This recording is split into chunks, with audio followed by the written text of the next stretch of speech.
തുളസിയുടെ സാന്നിധ്യം നമ്മുടെ ഭവനങ്ങളെയും പരിസരത്തെയും നെഗറ്റീവ് ഊർജങ്ങളിൽ നിന്നും നീക്കി സമ്പത്ത് ലഭിക്കുവാനുള്ള വഴികളൊരുക്കും.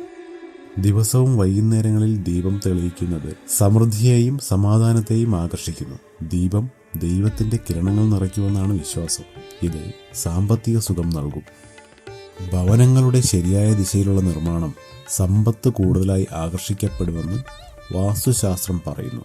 സമ്പത്തിൻ്റെ ദിക്കായി കണക്കാക്കപ്പെടുന്ന വടക്ക് പടിഞ്ഞാറ് ഭാഗം വാസ്തു അനുസരിച്ച് പരിപാലിക്കേണ്ടതുണ്ട്. സമ്പത്തിൻ്റെയും സന്തോഷത്തിൻ്റെയും ദേവതയാണ് ശ്രീ മഹാലക്ഷ്മി. വിശേഷ ദിനങ്ങളിലെ മഹാലക്ഷ്മി പൂജ സമ്പത്ത് കൈവരാനുള്ള നല്ല ആചാരമാണെന്ന് വിശ്വസിക്കുന്നു. ആരോഗ്യം, ധനം, സൗഖ്യം എന്നിവ വീട്ടിലെ ശുചിത്വത്തോടൊപ്പം ബന്ധപ്പെട്ടിരിക്കുന്നു. ഐശ്വര്യത്തിൻ്റെ ദേവി ലക്ഷ്മി ദേവി ശുദ്ധമായ സ്ഥലങ്ങളിൽ വസിക്കുന്നവളാണെന്നാണ് വിശ്വാസം. അതിനാൽ വീട് ശുചിയാക്കുന്നത് ഐശ്വര്യം വർദ്ധിപ്പിക്കും.